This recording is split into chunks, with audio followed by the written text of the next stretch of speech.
കേരളത്തിന്റെ വിദ്യാഭ്യാസ ചരിത്രത്തിൽ വിപ്ലവകരമായ മാറ്റങ്ങൾ കൊണ്ടുവന്ന പൊതുവിദ്യാഭ്യാസ സംരക്ഷണ യജ്ഞം ചർച്ച ചെയ്യപ്പെടുമ്പോൾ തന്നെ തലസ്ഥാന നഗരിയിലെ ഒരു പ്രമുഖ വിദ്യാലയത്തിൽ നിന്നും ഉയരുന്ന വിലാപങ്ങൾ ഗൗരവകരമായ പുനർചിന്തയ്ക്ക് വഴി തുറന്നു. തിരുവനന്തപുരത്തെ ഈ പ്രമുഖ ഗേൾസ് ഹയർ സെക്കൻഡറി സ്കൂളിൽ ഇന്ന് അരങ്ങേറുന്നത് അക്കാദമിക് മൂല്യങ്ങളുടെ തകർച്ചയും രാഷ്ട്രീയ അതിപ്രസരവും തമ്മിലുള്ള ഒരു വലിയ പോരാട്ടമാണ്. കേരളത്തിന്റെ പൊതുവിദ്യാഭ്യാസ മാതൃക ലോകത്തിന് തന്നെ പാഠപുസ്തകമാകുമ്പോഴും ആ മാതൃകയുടെ ഹൃദയഭാഗത്ത് പുകയുന്ന അസ്വസ്ഥതകൾ തിരിച്ചറിയാൻ വൈകുന്നത് വളരെയധികം വെല്ലുവിളി നിറഞ്ഞതാണ്. തിരുവനന്തപുരത്തെ പെൺകുട്ടികളുടെ ഈ പ്രമുഖ വിദ്യാലയം ഒരു കാലത്ത് അക്കാദമിക് മികവിന്റെയും ചിട്ടയായ ഭരണത്തിന്റെയും പര്യായമായിരുന്നു. എന്നാൽ ഇന്ന് ഈ വിദ്യാലയത്തിന്റെ ഇടനാഴികകളിൽ മുഴങ്ങുന്നത് അറിവിന്റെ മന്ത്രങ്ങളല്ല, മറിച്ച് രക്ഷിതാക്കളുടെ പ്രതിഷേധവും കുട്ടികളുടെ ആശങ്കകളുമാണ്. കഴിഞ്ഞ 2 വർഷമായി ഈ സ്കൂളിനെതിരെ ഉയർന്നു വരുന്ന ആരോപണങ്ങൾ വിരൽ ചൂണ്ടുന്നത് വിദ്യാഭ്യാസ വകുപ്പിന്റെയും ഭരണകൂടത്തിന്റെയും വലിയ വീഴ്ചയിലേക്കാണ്. PTA ജനറൽ ബോഡി യോഗങ്ങൾ സാധാരണയായി സ്കൂൾ വികസനത്തെക്കുറിച്ചും ഫണ്ടുകളെക്കുറിച്ചുമുള്ള ചർച്ചകളിൽ ഒതുങ്ങാറാണ് പതിവ്. എന്നാൽ ഇവിടെ ഒരു +2 വിദ്യാർത്ഥിനിയുടെ അമ്മ നടത്തിയ വൈകാരികമായ ഇടപെടൽ ചരിത്രത്തിന്റെ ഭാഗമായി മാറുകയാണ്. തന്റെ മകളും അവളുടെ ബാച്ചിലെ 50-ലധികം കുട്ടികളും നേരിടുന്ന അക്കാദമിക് പ്രതിസന്ധിയെക്കുറിച്ച് ആ അമ്മ സംസാരിക്കുമ്പോൾ അതൊരു വ്യക്തിയുടെ മാത്രം പരാതിയല്ല, മറിച്ച് സമൂഹത്തിന്റെ ആകെ വേവലാതിയാണ്. എന്റെ മകൾ മോഡൽ പരീക്ഷ എഴുതിയത് ഭയത്തോടെയാണ് എന്ന അമ്മയുടെ വാക്കുകൾ നമ്മുടെ പൊതുവിദ്യാഭ്യാസ സംവിധാനത്തിന് മേൽ പതിക്കുന്ന ശക്തമായ പ്രഹരമാണ്.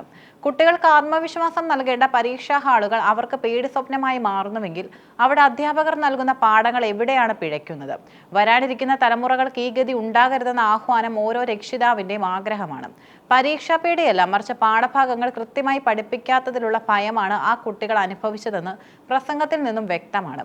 തന്റെ അമ്മയുടെ ധീരതയ്ക്ക് പിന്തുണയുമായി എത്തിയ മകളുടെ ഫേസ്ബുക്ക് പോസ്റ്റ് ഈ വിവാദത്തിന് മറ്റൊരു തലം നൽകി. മുഖ്യമന്ത്രിയുടെ വരികൾ കടമെടുത്തുകൊണ്ട് മടിയിൽ കനമുള്ളവനെ വഴിയിൽ പേടിക്കേണ്ടുവെന്ന് ആ കുട്ടി പറയുമ്പോൾ ഭയപ്പെടുന്നത് അധികാരികളാണെന്ന് വ്യക്തം. ട്യൂഷൻ സെന്ററുകളിൽ പോകാൻ സാമ്പത്തികമായി കഴിവില്ലാത്ത സാധാരണക്കാരായ കുട്ടികൾ പൂർണ്ണമായും സ്കൂളിനെയാണ് ആശ്രയിക്കുന്നത്. സ്കൂളിലെ ക്ലാസുകൾ മുടങ്ങുന്നതും പാഠഭാഗങ്ങൾ തീരാത്തതും അവരുടെ ഭാവിയാണ് ബാധിക്കുന്നത്. സ്കൂളിലെ ഭരണപക്ഷ സംഘടനയിൽപ്പെട്ട ചില അധ്യാപകർ കുട്ടികളോട് കാണിക്കുന്ന നിരുത്തരവാദിത്തപരമായ സമീപനം ആ കുട്ടിയുടെ വാക്കുകളിൽ നിഴലിക്കുന്നുണ്ട്.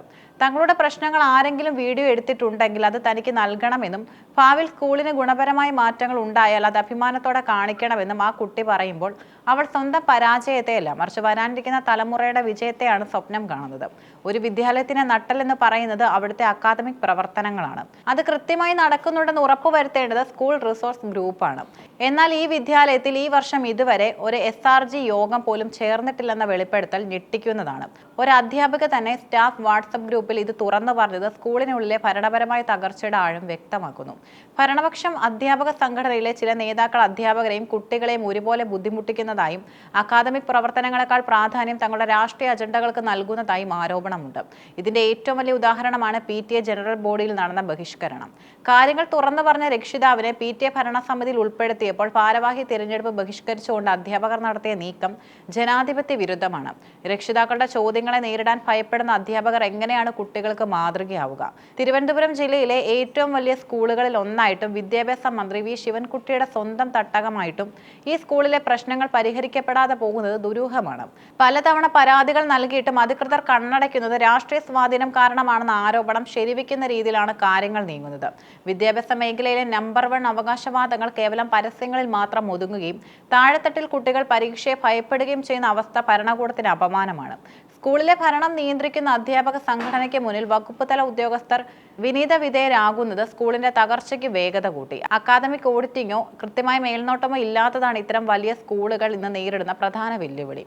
പതിറ്റാണ്ടുകളോളം തലസ്ഥാനത്തെ മികച്ച അക്കാദമിക് റെക്കോർഡുകൾ ഉണ്ടായിട്ടും സ്കൂൾ ഇന്ന് വെറും ഷോകളിൽ മാത്രം ശ്രദ്ധ കേന്ദ്രീകരിക്കുന്ന ഒന്നായി മാറിയോ എന്ന രക്ഷിതാക്കളുടെ സംശയവും പ്രസക്തമാണ്. കലാരംഗത്തും കായിക രംഗത്തും നേട്ടങ്ങൾ ഉണ്ടാകുമ്പോഴും അടിസ്ഥാനപരമായ പഠനകാര്യങ്ങളിൽ സ്കൂൾ പിന്നോക്കം പോകുന്നത് വലിയ തിരിച്ചടിയാണ്. ഈ വിഷയത്തെ SSLC +2 പരീക്ഷാഫലങ്ങൾ വരാനിരിക്കെ സ്കൂളിന്റെ അധപതനം കൂടുതൽ വ്യക്തമാകും. ട്യൂഷൻ ടീച്ചർമാർ പഠിപ്പിക്കുന്നതിലൂടെ ലഭിക്കുന്ന ഫലം സ്കൂളിലെ ക്രെഡിറ്റിൽ ചേർത്ത് നേട്ടമായി ആഘോഷിക്കുന്ന രീതിയും അവസാനിപ്പിക്കേണ്ടതുണ്ട്. സ്വന്തമായി പഠിപ്പിച്ച് കുട്ടികളെ വിജയിപ്പിക്കാൻ കഴിയാത്ത അധ്യാപകർ സർക്കാർ ശമ്പളം കൈപ്പറ്റുന്നത് ധാർമ്മികമായി തെറ്റാണ്. ഈ പ്രശ്നത്തിന് അടിയന്തര പരിഹാരം കാണേണ്ടത് കുട്ടികളുടെയും രക്ഷിതാക്കളുടെയും ആവശ്യമാണ്. അതിനായി നിരവധി നടപടികളും അനിവാര്യമാണ്.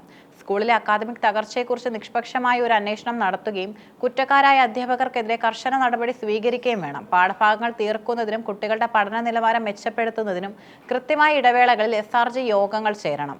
സ്കൂൾ ഭരണത്തിലും PTA പ്രവർത്തനങ്ങളിലും രാഷ്ട്രീയ അതിപ്രസരം കുറയ്ക്കുകയും കുട്ടികളുടെ നന്മയ്ക്ക് മുൻഗണന നൽകുകയും വേണം.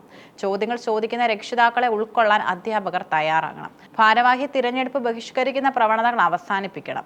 ദൈവത്തിന്റെ കണ്ണ് മൂടിക്കെട്ടാൻ ശ്രമിക്കരുതെന്ന ആ പെൺകുട്ടിയുടെ വാക്കുകൾ ഓരോരുത്തർക്കും ഒരു താക്കീതാണ്. വിദ്യാലയങ്ങൾ എന്നത് അറിവിന്റെ അമ്പലങ്ങളാണ്. അവിടെ രാഷ്ട്രീയ പകയുടെയും അനാസ്ഥയുടെയും നിഴലുകൾ വീഴാൻ പാടില്ല. തലസ്ഥാനത്ത് ഈ പ്രമുഖ വിദ്യാലയം പഴയ പ്രതാപത്തിലേക്ക് തിരികെ വരണമെങ്കിൽ അധ്യാപകരും അധികാരികളും ഒരുപോലെ സ്വയം വിമർശനത്തിന് തയ്യാറാകണം. ഒരമ്മയുടെ കണ്ണീരും ഒരു മകളുടെ ധീരതയും വെറുതെയാകില്ലെന്ന് നമുക്ക് പ്രത്യാശിക്കാം. വരാനിരിക്കുന്ന പരീക്ഷാ ഫലങ്ങൾ ആർക്കൊക്കെ തിരിച്ചടിയാകുമെന്ന് കണ്ടു തന്നെ അറിയണം. പൊതുവിദ്യാഭ്യാസ സംരക്ഷണം എന്നത് വെറും മുദ്രാവാക്യമായി ഒതുങ്ങാതെ ഓരോ ക്ലാസ് മുറികളിലും അതിന്റെ ഗുണഫലം കുട്ടികൾക്ക് ലഭിക്കണം.